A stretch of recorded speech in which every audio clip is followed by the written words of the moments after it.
Hello friends, कैसे हो आप सब लोग। होप आप सभी ठीक होंगे। तो आज का हमारा टॉपिक है जी एक्सट्रीमिस्ट फेज का। हम थर्ड पार्ट लेके आए हैं। अगर आपने पहले दो पार्ट नहीं देखे हैं तो पहले आप उनको देख सकते हैं। तो आज करते हैं थर्ड पार्ट हम स्टार्ट। तो स्टार्ट करते हैं कहाँ से? गदर पार्टी से करते हैं, जो कब बनी थी? 15 जुलाई 1913 में। ठीक है, कौन बनी थी? गदर पार्टी। ठीक है, तो गदर पार्टी का पहले कौन सी नाम क्या था? Pacific coast Hindustan association. ठीक है, पैसिफिक कोस्ट हिंदुस्तान एसोसिएशन इसका नाम था। ठीक है, तो ये एक ऑर्गेनाइज हुई थी through weekly newspaper Ghadar, the Ghadar. ठीक है, कब? 1 नवंबर 1913 में। ठीक है, तो ये दो गदर है ना, द गदर न्यूज़पेपर, ये पहले उर्दू में था और बाद में इसको किस थ्रू चलाया गया, कैसे? गुरमुखी स्क्रिप्ट में। ठीक है, तो ये भी इंफॉर्मेशन आप नोट कर दीजिएगा। ठीक है, उसके बाद क्या होता है कि इसका हेडक्वार्टर कहाँ पे होता है? ठीक है, किसका? गदर पार्टी का सैन फ्रांसिस्को में इसका हेडक्वार्टर होता है। और उसको वहाँ पे क्या बोलते थे? योगांतर आश्रम। योगांतर आश्रम। ठीक है, वेरी इंपॉर्टेंट है, वेरी इंपॉर्टेंट पॉइंट है ये। ठीक है, उसमें ठीक है ठीक है, इस पार्टी में बड़े सारे रेवोल्यूशनरी थे, चाहे वो एक्स एक्स सोल्जर हो, ठीक है, पीजेंट्स थे, जो भी माइग्रेट हुए थे कहाँ से? पंजाब से यूएसए और कनाडा में। ठीक है, किस लिए? कोई बेटर एम्प्लॉयमेंट अपॉर्चुनिटी के लिए। ठीक है, उसके बाद इसके जो की मेंबर्स हैं वो कौन कौन से हैं, ये भी इंपॉर्टेंट क्वेश्चन है, ये आपके एग्जामिनेशन में पूछा जाता है। तो कौन कौन से? लाला हरदयाल, जिन्होंने एक न्यूज़पेपर चलाया था Vande Mataram, supreme important newspaper है, ये एग्जामिनेशन में पूछा जाता है। ठीक है, उसके बाद तारक नाथ दास, सोहन सिंह बखना, इसके प्रेसिडेंट थे सोहन सिंह बखना। ठीक है, सुप्रीम इंपॉर्टेंट, अगर मेन फाउंडर पूछा जाए तो ये आता है क्वेश्चन में, ठीक, क्वेश्चन पेपर में। ठीक है, तो आपको लिखना है सोहन सिंह बखना, ये प्रेसिडेंट भी और मेन फाउंडर भी यही थे। ठीक है, अब्दुल हफीज मोहम्मद बाराकतुल्ला, ठीक है, बाराकतुल्ला थे। उसके बाद करतार सिंह सराबा और रस बिहारी बोस, ये इसके प्रोमिनेंट मेंबर थे, किसके? गदर पार्टी के। ठीक है, जो कब बनी थी? 15 जुलाई 1913 में। नेक्स्ट पढ़ते हैं हम। ठीक है, तो ये गदरिस्ट थे। ठीक है, इनका इन्होंने क्या लाना था? रिवल्ट लाना था भारत में। ठीक है, और इनका प्लान कैसे इनकरेज होता है? ठीक है, थ्रू क्या होता है कि दो इवेंट होते हैं।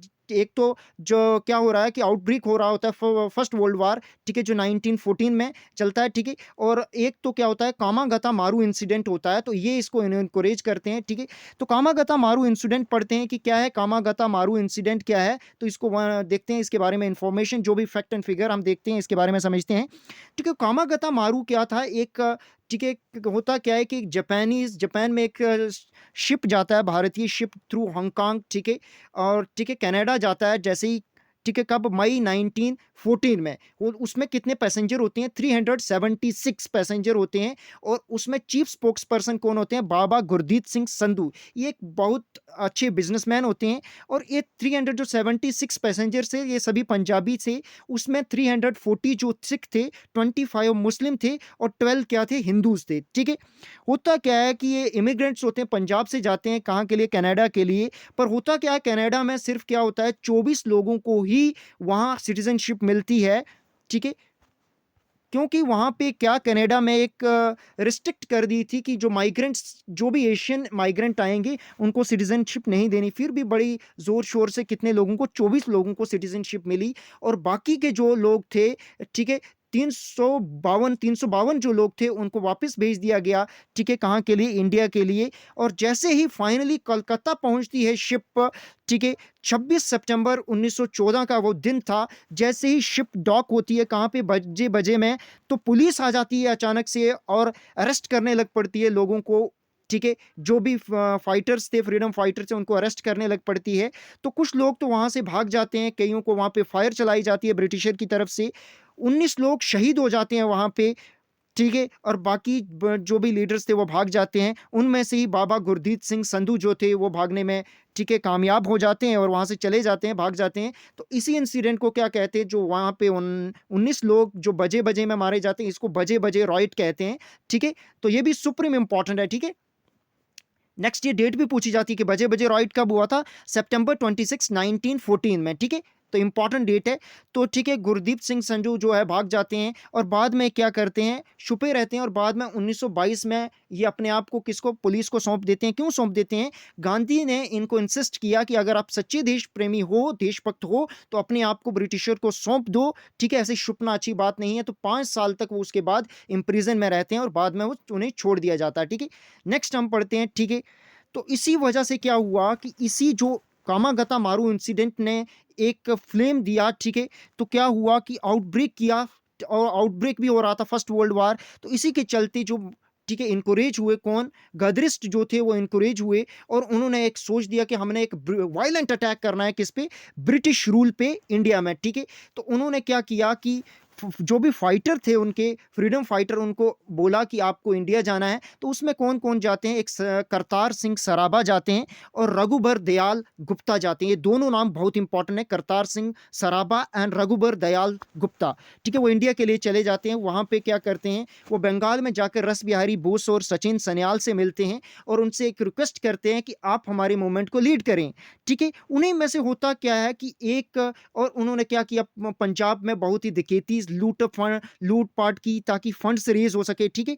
किससे, ब्रिटिशर से लूटपाट की, क्योंकि वो हमारा ही धन लूट रहे थे, तो इसलिए, ठीक है। उसके बाद क्या करते हैं, गदरिस्ट ने एक फिक्स की थी डेट, फरवरी 21, सुप्रीम इंपॉर्टेंट डेट है, कब की, फरवरी 21 1915 की, कि हमने रिवल्ट करना है कहां कहां पे, फिरोजपुर, लाहौर और रावलपिंडी में, ठीक है। होता क्या है कि उन्हीं में से कोई एक व्यक्ति जो है धोखा दे देता है और ब्रिटिशर को पता लग जाता है। उसके बाद क्या, इमीडिएट एक्शन लेते हैं और क्या करते हैं, through defence of Indian rules act 1915 के तहत वो मैक्सिमम लोगों को, जो फ्रीडम फाइटर उनके पकड़ देते हैं, ठीक है, और डिपोर्ट कर देते हैं। उनमें से 45 लोगों को क्या फांसी पे चढ़ा दिया जाता है और शहीद हो जाते हैं, ठीक है। रस बिहारी बोस चले जाते हैं कहाँ, जापान के लिए। वहां से वो और अबानी मुखर्जी क्या करते हैं, ठीक है, आर्म्स भेजते हैं, ठीक है, आर्म्स सप्लाई करते हैं कहाँ के लिए, इंडिया के लिए, ठीक है। और सचिन सन्याल को, ठीक है, उम्र कैद की सजा हो जाती है, ठीक है। तो नेक्स्ट हम देखेंगे, क्या देखते हैं, बर्लिन कमेटी या इंडियन इंडिपेंडेंस कमेटी जो 1915, बर्लिन कमेटी ये यूरोप में बनती है, जर्मनी में, ठीक है, यूरोप की जर्मनी में बनती है। तो हमने जो गदर पार्टी है वो अच्छे से डिटेल में देख ली, ठीक है। तो उसके बाद बर्लिन कमेटी हम देखेंगे, बर्लिन कमेटी या इंडियन इंडिपेंडेंस कमेटी जो 1915 में बनती है, कहाँ पे, जर्मनी में, ठीक है। तो ठीक है, इसके जो मेन मेन नेता हैं वो कौन कौन से थे, मेन लीडर इसके कौन थे, वरिंदर नाथ चट्टोपाध्याय, भूपेंद्र नाथ दत्ता, ठीक है, और लाला हरदयाल इसके मेन लीडर थे। ये भी पूछे जाते हैं, सुप्रीम इंपॉर्टेंट है, एक तो डेट भी, कि पूछा जाता है कि बर्लिन कमेटी या इंडियन इंडिपेंडेंस कमेटी जो 1915 में बनी थी वो कहाँ पे बनी थी, वो जर्मनी में बनी थी। इसके मेजर लीडर कौन कौन से, वरिंदर नाथ चट्टोपाध्याय, भूपेंद्र नाथ दत्ता एंड लाला लाला हरदयाल, ठीक है। और कमेटी बनी क्यों थी, कहाँ पे बनी थी, विद द हेल्प ऑफ किसकी, जर्मन फॉरेन ऑफिस, ठीक है, जिममरमन प्लान के थ्रू बनी थी, जिममरमन प्लान के थ्रू बनी थी, ठीक है। मेन एम क्या था कि ये वॉलंटियर भेजना भारत में और आर्म्स एंड एम्यूनिशन भेजना कहाँ पे, भारत में, ताकि जो फ्रीडम फाइटर हैं, इंडियन फ्रीडम फाइटर हैं, जो फ्रीडम करने के लिए लड़ाई लड़ रहे हैं, उनको हेल्प हो जाए किसके खिलाफ, ब्रिटिशर के खिलाफ, ठीक है। नेक्स्ट हम पढ़ते हैं क्या, Singapore mutiny, supreme important is Singapore mutiny, जो कब होती है, 1915 में होती है, ठीक है। तो क्या होता है इसमें कि 1915 में क्या होता है, इसी सिंगापुर म्यूटनी को, ठीक है, सिपॉय म्यूटनी ऑफ 1915 के नाम से जानी जाती है ये, और mutiny of the fifth light infantry, ठीक है, इन सिंगापुर कब होती है, फरवरी 15 1915 में, सुप्रीम इंपॉर्टेंट डेट है।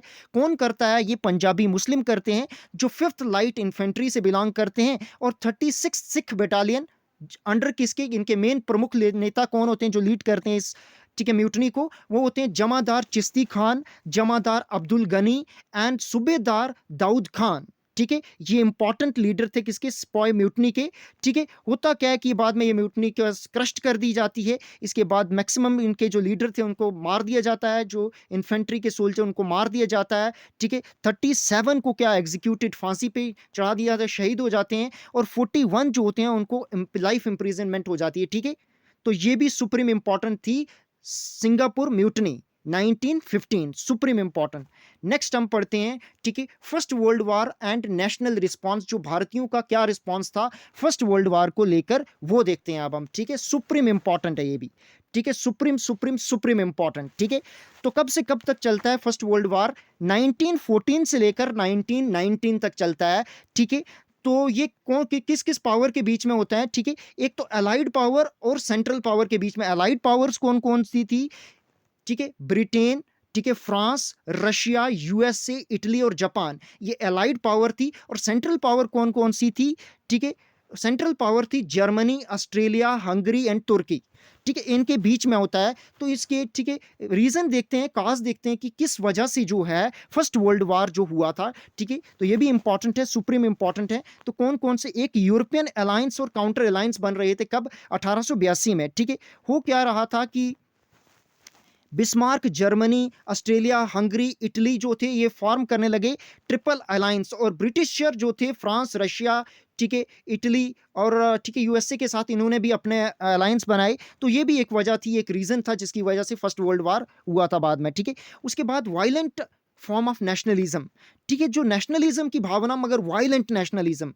ठीक है। जैसे कौन कौन से नेशनलिज्म थे, जैसे इंग्लैंड का जिंगोइज्म, इंग्लैंड का क्या था, जिंगोइज्म, इंग्लैंड का जिंगोइज्म, फ्रांस का चेवनिज्म और जर्मनी का कल्टूर, ये वायलेंट फॉर्म ऑफ नेशनलिज्म थी, ठीक है। इन्होंने ही आउटब्रेक वार, फर्स्ट वर्ल्ड वार के आउटब्रेक होने में बहुत बड़ा कंट्रीब्यूशन इन्हीं का रहा था। नेक्स्ट हम देखते हैं, next point, aggressive attitude of Germany, German empire का बहुत एग्रेसिव एटीट्यूड था। इन्होंने क्या किया कि एम्पायर, जर्मन के एम्पायर कौन थे, Kaiser Wilhelm, Wilhelm Kaiser Wilhelm two, ठीक है। उन्होंने रूटलेसली एग्रेसिवली थे, बहुत एग्रेसिव थे। उन्होंने जो नेवी थी ना, जर्मन नेवी थी, ठीक है, उसको इतना बढ़ाने लगे, एक्सपेंड करने लगे, ठीक है। तो और क्या बनाना चाहते थे वो, जर्मनी का, जो जर्मनी को वर्ल्ड का लीडर बनाना चाहते थे। और ठीक है, नेक्स्ट हम पढ़ते हैं कि और क्या रीजन थे, hostility of France toward Germany, जो फ्रांस की जो दुश्मनी किसके साथ, जर्मनी के साथ, ठीक है। फ्रांस और जर्मनी पुराने रिवेल थे अपने बीच पुराने, ठीक है। उसके बाद होता क्या है कि जो जर्मनी की इंटरवेंशन, जर्मनी इंटरवेन करता है किसमें, मोरक्को के अफेयर में, ठीक है। तो जिस तरीके से ये बिटरनेस और फैल जाती है, ठीक है। जो केसर वेलहमिल थे ना, इन्होंने क्या किया कि इंडिपेंडेंस के में भाग देने लगे, रिकॉग्नाइज कर दिया किसको, सुल्तान को, इंडिपेंडेंस, ठीक है। तो ठीक है, ये किस तरीके से कि जो इंटरनेशनल कॉन्फ्रेंस हुई थी ना, डिसाइड जो किया था मोरक्को का फ्यूचर करने लग पड़े, तो ये भी एक रीजन था, ठीक है, hostility of France towards Germany. Next हम बात करते हैं किसके बारे में, imperial power politics in the Balkans, ठीक है। तो इंपेरियल पावर्स पॉलिटिक्स चलने लग पड़ी कहां पे, बाल्कन्स में, ठीक है। तो होता क्या है कि जर्मनी प्रॉमिस्ड करता है ऑस्ट्रिया को कि वो, ठीक है, इन्वेड करेगा कहां पे, साइबेरिया में, ठीक है। और कॉन्सिक्वेंस क्या होता है कि रशिया हेल्प कर देता है साइबेरिया को, ठीक है। और जिस तरीके से ये जर्मनी और, ठीक है, ये भी एक रीजन था जर्मनी रशिया बीच में, और ये अलाइड और सेंट्रल पावर के बीच में जंग होने का, ठीक है।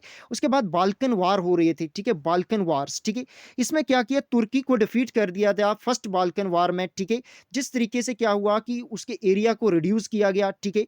तो जो बुल्गारिया था उसको डिफीट हो, वो भी डिफीट हो गई सेकेंड बाल्कन वार में, ठीक है। उसके बाद क्या होती है, ट्रीटी ऑफ बचारेस्ट होती है, जब कितने में होती है, 1913 में होती है, ठीक है। तो ये भी एक कारण था किसका, बाल्कन वार्स भी एक रीजन था किसको, फर्स्ट वर्ल्ड वार को मेन काज था होने में, ठीक है। उसके बाद नेक्स्ट क्या होता है कि इमीडिएट काज कौन था, ये भी वेरी इंपॉर्टेंट है, जो 1914 में होता है, ठीक है। क्या होता है, जो आर्च डूक होते हैं ना, फ्रेंच फर्डिनेंड होते हैं, ये क्या करते हैं, असैसिनेट मार देते हैं किसको, फिलिप को। ये कौन होते हैं, एक बोस्नियन सर्ब होते हैं, ठीक है।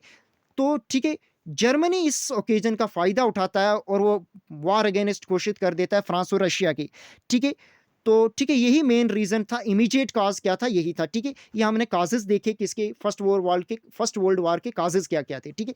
नेक्स्ट हम बात करते हैं कि ठीक है, हुआ क्या कि फर्स्ट वर्ल्ड वार जीता किसने, ठीक है। जो अलाइज पावर थी ना, यूनाइटेड किंगडम, फ्रांस, ठीक है, रशिया, जापान, यूनाइटेड स्टेट, ठीक है, इटली, इन्होंने जीत दिया क्या, फर्स्ट वर्ल्ड वार, ठीक है। और डिफीट किया सेंट्रल पावर्स को, जो इंपेरियल जर्मनी थी, ऑस्ट्रेलियन हंगरी इंपायर या ऑटोमन इंपायर था।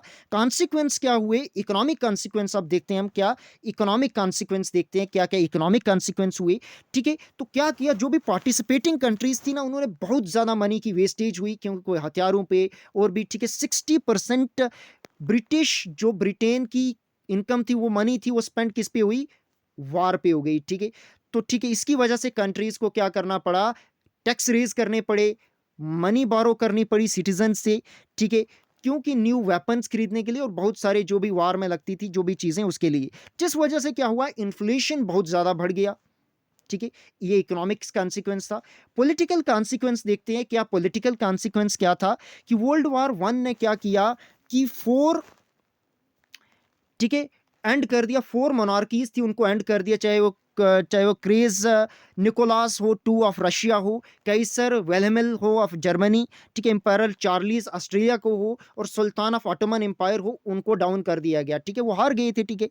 उसके बाद के न्यू कंट्रीज़ क्रिएट हो गई, ठीक है, ओल्ड एम्पायर से। कौन-कौन सी? ऑस्ट्रेलिया, हंगरी कार्व्ड आउट कर दी गई, ठीक है, नंबर ऑफ इंडिपेंडेंट स्टेट उसकी बना दी गई। रशिया और जर्मनी से क्या कर दिया गया? लैंड दे दी गई पोलैंड को, ठीक है। तो मिडिल ईस्ट में जो भी कंट्रीज थी वो ब्रिटेन और फ्रांस के अंडर आ गई, ठीक है। तो ठीक है, जो ऑटोमन एम्पायर था वो तुर्की बन गया। तो ये क्या थे? पॉलिटिकल कॉन्सिक्वेंस थे किसके? फर्स्ट वर्ल्ड वार की। नेक्स्ट हम देखते हैं सोशल कॉन्सिक्वेंसेस, क्या क्या सोशल कॉन्सिक्वेंसेस थे फर्स्ट वर्ल्ड वार के, ठीक है। तो सोसाइटी को कंप्लीटली चेंज हो गई, बर्थ रेट डिक्लाइन हो गया, क्योंकि मैक्सिमम जो यूथ थे, जो मेल थे, वो ठीक है जंग में मर चुके थे, ठीक है। अप्रॉक्सीमेटली 8 मिलियन लोग मर चुके थे, और बहुत सारे, ठीक है, मिलियंस ऑफ लोग जो घायल थे, ठीक है, बहुत सारे लोग, ठीक है, माताएं बहनें विडो हो गई, ठीक है, बच्चे ऑर्फन हो गए, ठीक है। उसके बाद क्या है हुआ कि वुमेन का रोल भी जो है वो चेंज हो गया। वुमेन क्या करने लगी? रिप्लेसिंग करने लगी मैन को। कहाँ पे? फैक्ट्रीज या ऑफिसेज में। अब उनको ही जानना पड़ता था, कोई कमाई तो करनी थी भाई, ठीक है। तो उनको ज़्यादा राइट दिए गए, राइट टू वोट दिया गया, ठीक है। नेक्स्ट क्या होता है? ये थे सोशल कॉन्सिक्वेंसेस, ठीक है। यूएस बन गई, ठीक है। फर्स्ट वर्ल्ड वार की पावर कौन सी? फर्स्ट वर्ल्ड पावर कौन बनी? यूएस बनी, ठीक है। और क्रिएशन हुआ लीग ऑफ नेशन। जो लीग ऑफ नेशन था ना, ये बाद में चलते चलते ये किसका, ठीक है, प्रीडिसीजर किसका है? ठीक है, ये है प्रीडिसीजर यूनाइटेड नेशन का। बाद में चलते यूनाइटेड नेशन बना था इसके ही, ठीक है। और फिर होती है, क्या होती है? एक ट्रीटी होती है, ट्रीटी ऑफ वार्सेलिस। वार्सेलिस ट्रीटी होती है किसके? फर्स्ट वर्ल्ड वार एंड होता है। और ट्रीटी कौन सी होती है? ये ट्रीटी वेरी इंपॉर्टेंट है, सुप्रीम इंपॉर्टेंट है, ट्रीटी ऑफ वार्सेलिस, ठीक है। ट्रीटी ऑफ वार्सेलिस वो जो होती है वो कब होती है? 28 जून 1919 में। सुप्रीम इंपॉर्टेंट ट्रीटी है, और first world war officially and हो जाता है थ्रू दिस ट्रीटी, ठीक है। तो इसमें क्या करती है ये ट्रीटी? जो ट्रीटी ऑफ वार्सेलिस होती है ना, ये चाहती है कि बाद में ऐसा जंग दोबारा ना हो, इसलिए ये ट्रीटी होती है, और फाइनली फर्स्ट वर्ल्ड वार हो जाता है खत्म, ठीक है। नेक्स्ट हम देखते हैं कि इंडिया और फर्स्ट वर्ल्ड वार क्या है, ये बातें देखते हैं। इसके बारे में देखते हैं, जो भी इंपॉर्टेंट फैक्ट होंगे वन बाय वन हम कर देंगे, ठीक है। तो होता क्या है कि ब्रिटिशर्स, जो इंडियन नेशनलिस्ट रिस्पॉन्स था ब्रिटिश पार्टिसिपेशन में फर्स्ट वर्ल्ड वार का, वो थ्री फोल्ड था। कौन? एक तो मॉडरेट्स, एक एक्सट्रीमिस्ट, और एक रेवोल्यूशनरी जो थे, वो क्या चाहते थे? वन बाय वन हम देखेंगे, ठीक है।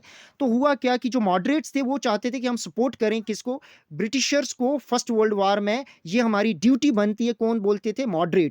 और एक्सट्रीमिस्ट, जिसमें इंक्लूडिंग, ठीक है, तिलक जी थे, वो चाह रहे थे कि, उन्होंने बोला कि हमें वार में सपोर्ट करनी चाहिए, और उसके बाद हमें क्या मिलेगा? सेल्फ गवर्नमेंट देगी। कौन? ब्रिटिशर्स। बट ये उनकी मिसकंसेप्शन थी, ऐसा कुछ नहीं होने वाला। नेक्स्ट हम देखेंगे क्या क्या हुआ और क्या नहीं, ठीक है। और जो रेवोल्यूशनरी थे वो बेनिफिट उठाना चाहते थे, उस अपॉर्चुनिटी का मौका उठाना चाहते थे, और अपने देश को लेबोरेट कर, ठीक है, लिबरेट करना चाहते थे, ठीक है। ये मौका था, क्योंकि ब्रिटिशर वीक हो चुके थे, बट ये अनफॉर्चुनेटली नहीं उठा सके इतना मौका, ठीक है। इंडियन बाद में, ठीक है, उनको पता लगता है कि भाई ये सिर्फ अपना, ठीक है, जो इंपीरियलिस्ट कंट्री है, ये सिर्फ अपनी कॉलोनीज और मार्केट को बचा रहे हैं भाई। हमारा कुछ भी नहीं, भारतीय देश का कुछ भी करने को लिए ये राजी नहीं है, ठीक है। कोई, ठीक है, सेल्फ रूल देने के लिए तैयार नहीं होता। क्या है कि भारतीय जो सपोर्ट थी फर्स्ट वर्ल्ड वार में, ठीक है, जो एलाइड पावर, वो क्या थी इनको, ठीक है। 1.3 मिलियन इंडियन सोल्जर जो थे, जिसने ब्रिटिश आर्मी में फर्स्ट वर्ल्ड वार में पार्ट लिया था, ठीक है, ठीक है। तो तब भारत की टोटल पॉपुलेशन कितनी थी ब्रिटिश इंडिया की, ठीक है। तो उसमें बांग्लादेश, पाकिस्तान, नेपाल वगैरह, ये बड़े, अफगानिस्तान, ये बड़े सारे देश, बर्मा, ये सब थे, ठीक है। तब पॉपुलेशन थी 250 मिलियन, ठीक है। और होता क्या है, आज हमारी क्या है, आज भी हमारी 1.3 मिलियन ही सोल्जर हैं, बट हमारी पॉपुलेशन आज कितनी है? 1.3 बिलियन पॉपुलेशन है केवल इंडिया की ही। तो सोच सकते हो कितने ज्यादा सोल्जर सोल्जर सर्व किए थे ब्रिटिशर को, ठीक है, भारतीय सोल्जर।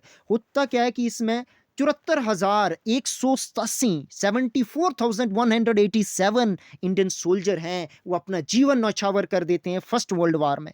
उनके मृत्यु हो जाती है और शहीद हो जाते हैं। और उसमें से 69,214 जो सोल्जर होते हैं वो घायल हो जाते हैं, ठीक है। और अप्रॉक्सीमेटली 100 मिलियन ब्रिटिश पाउंड जो हैं वो एड दी जाती है किसको? ब्रिटिश एम्पायर को, ठीक है। और 37 टन सप्लाई किसकी करते हैं? भारतीय किसको? ब्रिटिशर को। चाहे वो क्लॉथ हो, वेपन हो, सैंड बैग हो, ठीक है, और इंडिया ने प्रोवाइड किए थे 1.7 लाख हॉर्सेस किए थे। तो देखो कितना बहुत ग्रेट कंट्रीब्यूशन रहा था फर्स्ट वर्ल्ड वॉर में जो इंडिया की तरफ से, कि बदले में हमें क्या देंगे, ये सेल्फ रूल देंगे, बट कमीनों ने कुछ नहीं दिया हमें। ठीक है, तो नेक्स्ट हम देखते हैं। ठीक है, तो ब्रिटिशर ने इन रिटर्न क्या दिया, एक इंडिया गेट बना गए और न्यू दिल्ली वॉर मेमोरियल बना गए। ठीक है, और वॉर मेमोरियल, ठीक है, क्यों, किसके लिए, जो फर्स्ट वर्ल्ड वॉर में जिन सैनिक जो शहीद हुए उनके लिए, और जो थर्ड एंग्लो अफगानिस्तान वॉर में शहीद हुए उनके लिए। ठीक है, तो 1971 में जैसे ही किसका युद्ध होता है, ठीक है, बांग्लादेश को फ्रीडम दिलाती है इंडिया, ठीक है, किससे, पाकिस्तान से। तो इसमें यहाँ पे एक और ठीक है, अमर जीवन ज्योति स्तंभ भी यहाँ पे बनाए जाते हैं। ठीक है, उसके बाद क्या करती है कि ब्रिटिशर ने जो प्रॉमिस्ड किया था कि हम सेल्फ रूल देंगे आपको, वैसा कुछ नहीं होता है। उसकी जगह पे क्या लाते हैं, ये रिवेल्ट एक्ट लाते हैं, जलियांवाला बाग मैसेकर होता है, और बिल्कुल प्रेस को खत्म कर दिया जाता है। ठीक है, पॉलिटिकल एक्टिविटीज को डिटेन कर दिया जाता है, अनवांटेड अरेस्ट होते हैं। तो ये देखो, देखो क्या किया, इतनी हेल्प की ब्रिटिशर की भारतीयों ने, और मिला क्या, देख सकते हैं आप, खुद ही महसूस कर सकते हैं क्या दिया होगा तब। ठीक है, तो उसके बाद ये हमने पढ़ा फर्स्ट वर्ल्ड वॉर बहुत ही डिटेल में, आपको एक एक पॉइंट इंपॉर्टेंट है आपकी एग्जामिनेशन पॉइंट ऑफ व्यू से। ठीक है, तो नेक्स्ट हम बढ़ते हैं, किसको देखते हैं, होम रूल लीग मूवमेंट 1916। क्या है home rule league movement 1916, one by one पढ़ते हैं इसके बारे में, और ये सुप्रीम इंपॉर्टेंट डेट भी है, जो भी फैक्ट होंगे इसके बारे में सुप्रीम इंपॉर्टेंट है। ठीक है, तो देखते हैं। ठीक है, तो इंडिया का रिस्पांस क्या था फर्स्ट वर्ल्ड वॉर को लेके, ठीक है, होम रूल लीग बनाई। ठीक है, लोकमान्य तिलक को, ठीक है, जेल से रिहा हो गए। ठीक है, कब हुए, 1914 में रिहा हो गए। ठीक है, जो मांडलिय जेल 6 साल के लिए गए थे, ठीक है, तो उनको रिहाई मिल गई। ठीक है, उसके बाद क्या होता है कि वो दोबारा से आते हैं, अपने आप को क्या करना चाहते हैं, इंडियन नेशनल कांग्रेस में लाना चाहते हैं। ठीक है, और उसके बाद 2 होम रूल लीग बनती हैं। ठीक है, बेस्ड ऑन किसके, बेस्ड किस पे थी, इरिश होम रूल मूवमेंट पे बेस्ड थी। सुप्रीम इंपॉर्टेंट पॉइंट है ये। ठीक है, जी हाँ, उसके बाद तिलक लॉन्च करते हैं Indian home rule league, supreme important. ये इंडियन होम रूल लीग कौन लॉन्च करते हैं, अप्रैल 1960 में, कहाँ पे, बेल्जियम कर्नाटका में। और अन्य बेसेंट जो है वो लॉन्च करती हैं होम रूल लीग कहाँ पे, मद्रास में, कहाँ पे, सितंबर 1916 में। ये दोनों लीग इंपॉर्टेंट है। अगर होम रूल लीग मद्रास की बोलें, जो सितंबर 1916, वो किसने, अनिया बेसेंट ने।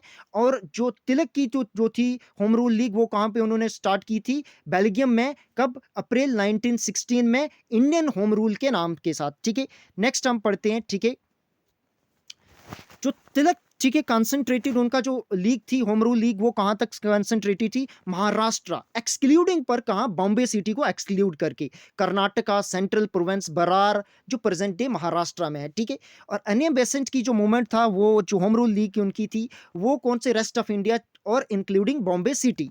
ठीक है, और इनकी क्या थी, 200 ब्रांचेस थी, किसकी, एनिया बेसेंट की, बट वो इतने अच्छे तरीके से ऑर्गेनाइज नहीं थी। तिलक की ज्यादा ऑर्गेनाइज्ड लीग जो थी, वो ज्यादा ऑर्गेनाइज तरीके से थी। ये दो लीग क्यों थी, ये हम अनिया बेसेंट के वर्ड्स में ही देखते हैं। वो कहती हैं कि some of his follower dislike me and some of mine dislike him. उन्होंने कहा कि कुछ उनके जो फॉलोअर हैं वो मुझे डिसलाइक करते हैं, और कुछ मेरे फॉलोअर उनको डिसलाइक करते हैं, किनको, तिलक को, इस वजह से। और बाकी हमारे बीच में कोई झगड़ा ऐसा वैसा कुछ भी नहीं है। ठीक है, तो ठीक है, इसमें होम रूल लीग में, ठीक है, कौन कौन जुड़ते हैं जी, मोतीलाल नेहरू, जवाहरलाल नेहरू, बल्लू भाई देसाई, चित्तरंजन दास, मदन मोहन मालवीय, मोहनलाल, ठीक है, मोहम्मद अली जिन्ना, तेज बहादुर सप्रू, लाला लाजपत राय, और भी बहुत सारे लोकल लीडर। और ये लोकल लीडर किसके बनते हैं, लोकल ब्रांचेस के हेड भी बनते हैं। ठीक है, ये सारे लीडर सुप्रीम इंपॉर्टेंट लीडर हैं। और कौन कौन से लीडर इसमें पार्टिसिपेट नहीं करते हैं इस मूवमेंट में, कौन से, एक तो एंग्लो इंडियंस थे, एक मोस्ट ऑफ द मुस्लिम, बिलाशक जिन्ना जो कोर लीडर थे लीग के, ठीक है, उनको छोड़ के। उसके बाद नॉन ब्राह्मण फ्रॉम साउथ, ये बोलते थे कि जो, ठीक है, होम रूल लीग है, होम रूल मूवमेंट जो है, ये किसका है, मेजॉरिटी जो हिंदू है ना, ठीक है, उनका है। और हिंदू भी कौन से, जो हाई कास्ट हिंदूज हैं उनका है। तो इसलिए इन लोगों ने पार्टिसिपेट नहीं लिया था। सुप्रीम इंपॉर्टेंट फैक्ट है भाई ये भी। ठीक है, तो नेक्स्ट हम पढ़ते हैं, इसका ऑब्जेक्टिव क्या था होम रूल लीग्स का, जो भी होम रूल लीग्स आई, इनका ऑब्जेक्टिव क्या था, कि सेल्फ गवर्नमेंट लाना इंडिया में ब्रिटिश एम्पायर से। ठीक है, तिलक ने लिंक किया, तिलक जो थे, बाल गंगाधर तिलक, इन्होंने, ठीक है, होम रूल लीग का जो है स्वराज के साथ लिंक किया और इन्होंने बोला भी, ठीक है, Swaraj is my birth right and I will have it. बहुत फेमस स्लोगन था, ठीक है। ये किसने दिया है? बाल गंगाधर तिलक जी ने दिया है, ठीक है। नेक्स्ट हम पढ़ते हैं, ठीक है, ऑब्जेक्टिव हमने देखे, ठीक है, ऑब्जेक्टिव देख लिया, इसका क्या था कि सेल्फ गवर्नमेंट लाना, ठीक है, वेरी इंपॉर्टेंट। नेक्स्ट हम पढ़ते हैं, ठीक है, ये दो लीग, ठीक है ना, जो, ठीक है,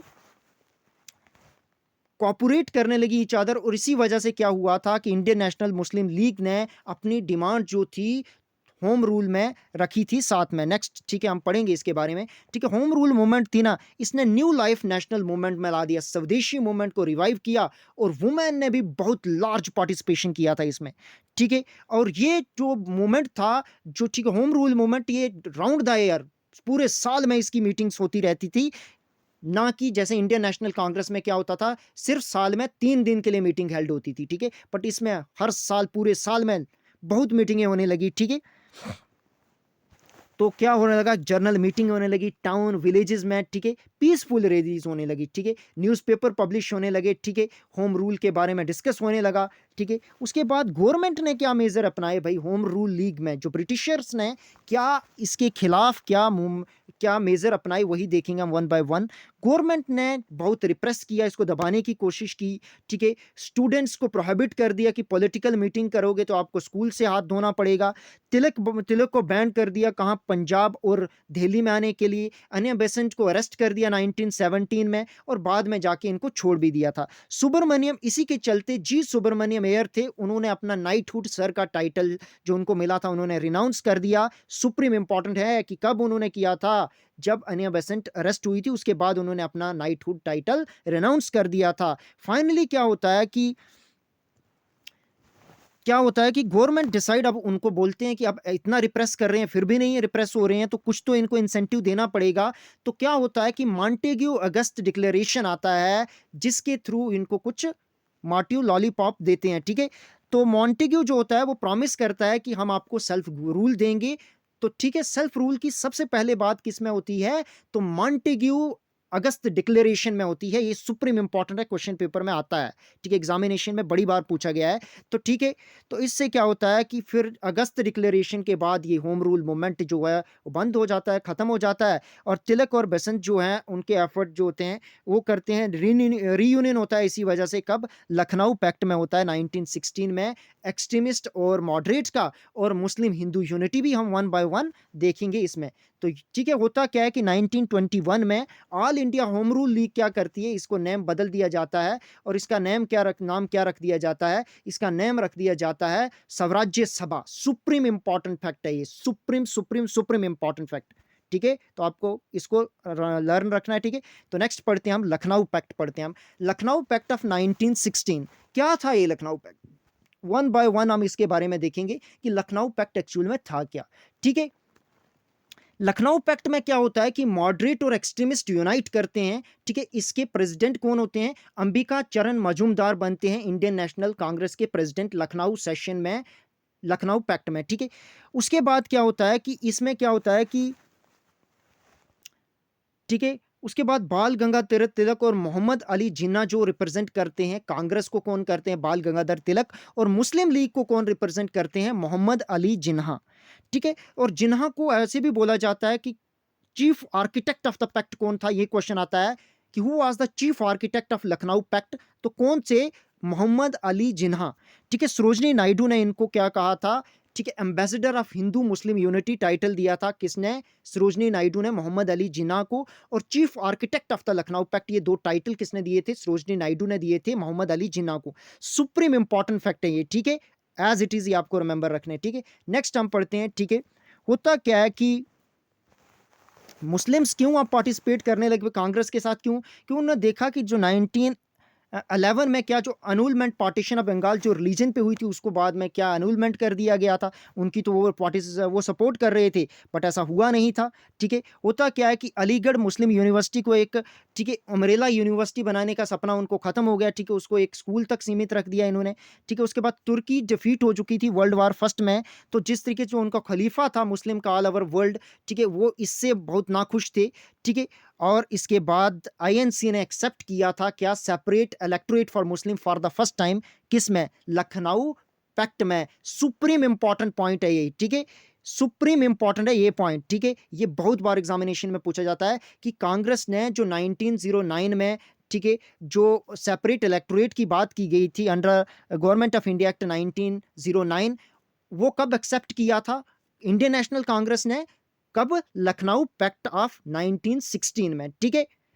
तो नेक्स्ट हम पढ़ते हैं, ठीक है, इसके बारे में देखते हैं। तो लखनऊ पैक्ट ने क्या क्या सजेशन दिए, क्या रिफॉर्म सजेशन दिए, वन बाय वन हम देखते हैं कि सेल्फ गवर्नमेंट इंडिया में, सेल्फ गवर्नमेंट होना, ठीक है, लाना, ठीक है। उसके बाद सजेशन थे कि सेल्फ गवर्नमेंट भारत में होना चाहिए जी, भारत को सेल्फ गवर्नमेंट देने का हक दिया जाए उनको, ठीक, इंडियन काउंसिल को अबॉलिश किया जाए, ठीक है, तो सेपरेशन किया जाए एग्जीक्यूटिव को जुडिशरी से, ठीक है।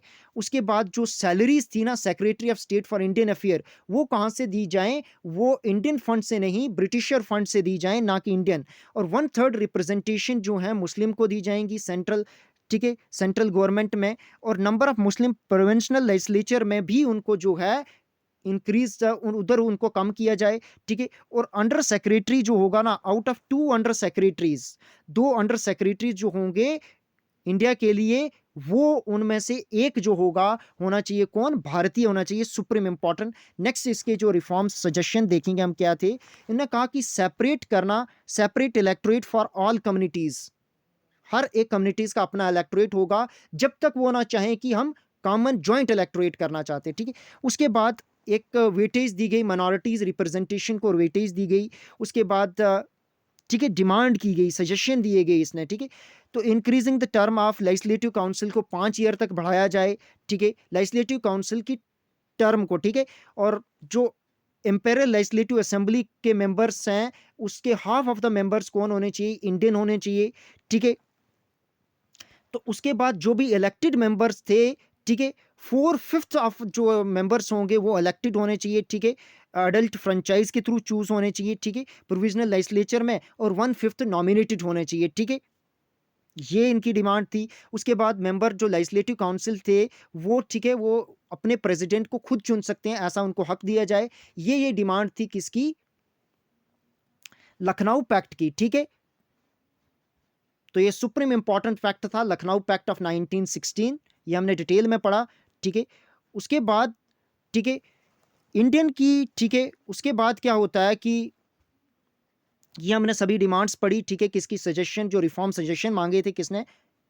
लखनऊ पैक्ट ने, ठीक है। उसके बाद क्या होता है कि अगस्त डिक्लेरेशन आता है, मॉन्टेग्यू डिक्लेरेशन, जो कब आता है? सुप्रीम इंपॉर्टेंट है भाई ये, ठीक है, क्या है? सुप्रीम इंपॉर्टेंट में आता है ये, ठीक है, सुप्रीम इंपॉर्टेंट। क्या? अगस्त डिक्लेरेशन और मॉन्टेग्यू डिक्लेरेशन, जो 20 अगस्त 1917 को आता है, सुप्रीम इंपॉर्टेंट आया, ठीक है, भारत में, ठीक है। इससे क्या होता है कि 1917 में एडविन सैमुअल मॉन्टेग्यू बनते हैं secretary of the state for India, ठीक है, कब? 1917 में। और ठीक है, रहते कब तक है? 1922 तक, ठीक है। और ये क्या करते हैं? 20 अगस्त 1917 में क्या लाते हैं? मॉन्टेग्यू प्रेजेंट करते हैं हिस्टोरिक मॉन्टेग्यू डिक्लेरेशन, अगस्त डिक्लेरेशन भी, क्योंकि आया था कब? अगस्त में आया था ना ये, 20 अगस्त 1917 में ये प्रपोजल आया। तो इस प्रपोजल में क्या करते हैं कि इंडियन जो पार्टिसिपेशन है कहाँ लाते हैं? ब्रिटिश हाउस ऑफ कॉमन्स में लाते हैं, जिसमें क्या जो इंडियंस हैं एडमिनिस्ट्रेशन में उनकी पार्टिसिपेशन को बढ़ाने के लिए इसमें बात की गई, ठीक है। और सेल्फ गवर्निंग इंस्टीट्यूशन की बात करी गई किसमें? अगस्त डिक्लेरेशन में, ठीक है। तो क्यों की थी? क्योंकि हिंदू मुस्लिम यूनिटी जो थी वो लखनऊ पैक्ट में बड़ी बढ़ चढ़ के हुई, तो जिससे तो अंग्रेज डर गए, ठीक है। उसके बाद क्या होता है कि मॉन्टेग्यू क्लेम्सफोर्ड रिफॉर्म जो आते हैं इसी के बेस पे आते हैं, या गवर्नमेंट ऑफ इंडिया एक्ट 1919 वो बेस किस पे था? अगस्त डिक्लेरेशन या मॉन्टेग्यू डिक्लेरेशन के बेस पे ही 1919 में गवर्नमेंट ऑफ इंडिया एक्ट आता है। तो ये भी सुप्रीम इंपॉर्टेंट था, ठीक है। नेक्स्ट हम पढ़ते हैं कि इंडियन की ऑब्जेक्शन क्या थी इसको लेकर। तो इंडियन की ऑब्जेक्शन ये थी कि इसमें कोई स्पेसिफिक टाइम लिमिट नहीं दी गई कि कब हमें जो है होम रूल दिया जाएगा, ठीक है, ऐसा कोई भी नहीं हुआ, ठीक है, कुछ भी नहीं दिया इन्होंने, ठीक है। और रिस्पॉन्सिबल गवर्नमेंट का भी बात कोई नहीं करेगी, ये भी कौन करेगी भाई? गवर्नमेंट डिसाइड करेगी, इंडियन को कोई हक नहीं दिया गया, ठीक है। तो हमने डिटेल में हम पढ़ा हमने, ठीक है। तो क्या क्या आज हमने देखा, थोड़ा रिकैप कर देते हैं, ठीक है। हमने पढ़ा, ठीक है, अगस्त डिक्लेरेशन, मॉन्टेग्यू डिक्लेरेशन जो 20 अगस्त 1917 में आया, ठीक है। हमने देखा, ठीक है, रिफॉर्म सजेशन देखे लखनऊ पैक्ट के, ठीक है। उसके बाद हमने देखा, ठीक है, तो क्या देखा? लखनऊ पैक्ट देखा हमने, ठीक है, जो 1916 में आया, ठीक है, लखनऊ पैक्ट, ठीक है। उसके बाद हमने, ठीक है, उसके बाद क्या देखा हमने, हमने देखा होम रूल लीग देखी, ठीक है, उसको डिटेल में पढ़ा। होम रूल लीग जो 1916 में आई, ठीक है, एन ए बेसेंट की होम रूल लीग और तिलक की इंडियन होम रूल लीग देखी, ठीक है। उसके बाद ठीक है, उसके पहले हमने क्या देखा, ठीक है, इंडिया और वर्ल्ड वार वन देखा, ठीक है, इसके क्या, इंडिया की क्या कंट्रीब्यूशन, क्या कॉन्सिक्वेंस देखे इसके, ठीक है, काजेज देखे फर्स्ट वर्ल्ड वार के, ठीक है, अलग अलग काजेज, चाहे इकोनॉमिक, पॉलिटिकल, जो भी, ठीक है। उसके बाद ठीक है, कॉन्सिक्वेंस देखे, फर्स्ट वर्ल्ड वार देखा, नेशनल रिस्पांस देखा, ठीक है हमने। उसके बाद सिंगापुर म्यूटनी 1915 में देखी हमने, ठीक है। हमने देखा बर्लिन कमेटी देखी, इंडियन इंडिपेंडेंस कमेटी 1915 देखी, ठीक है। हमने क्या देखा, ठीक है, उसके बाद हमने गदर पार्टी पढ़ी, कामागाता मारू इंसिडेंट 1914 देखा, ठीक है। गदर पार्टी जो 15 जुलाई 1913 में बनी, बहुत ही डिटेल में हमने देखी, ठीक है। तो ठीक है, आज का टॉपिक यहीं ख़त्म होता है। अगर आपको ये वीडियो अच्छी लगी हो तो लाइक करें, कमेंट करें। कमेंट से ही हमें थोड़ी मोटिवेशन मिलती है ताकि हम नेक्स्ट वीडियो और लाएं, ठीक है। तो आप कमेंट करें, ठीक है। अगर कोई क्वेरी है तब भी कमेंट में हमें बताएं, ठीक है। तो उसके बाद मैं आपको डिस्क्रिप्शन में टेलीग्राम ग्रुप का लिंक दे दूंगा, आप उसको भी ज्वाइन कर सकते हो फर्दर अपडेट के लिए, ठीक है। तो आप अपने फ्रेंड लोगों के साथ भी इसको शेयर कर सकते हो। अगर आपको हेल्पफुल लगी ये वीडियो तो अपने फ्रेंड लोगों के साथ शेयर करें ताकि वो भी इसका बेनिफिट ले सकें, ठीक है। धन्यवाद। Thank you for watching.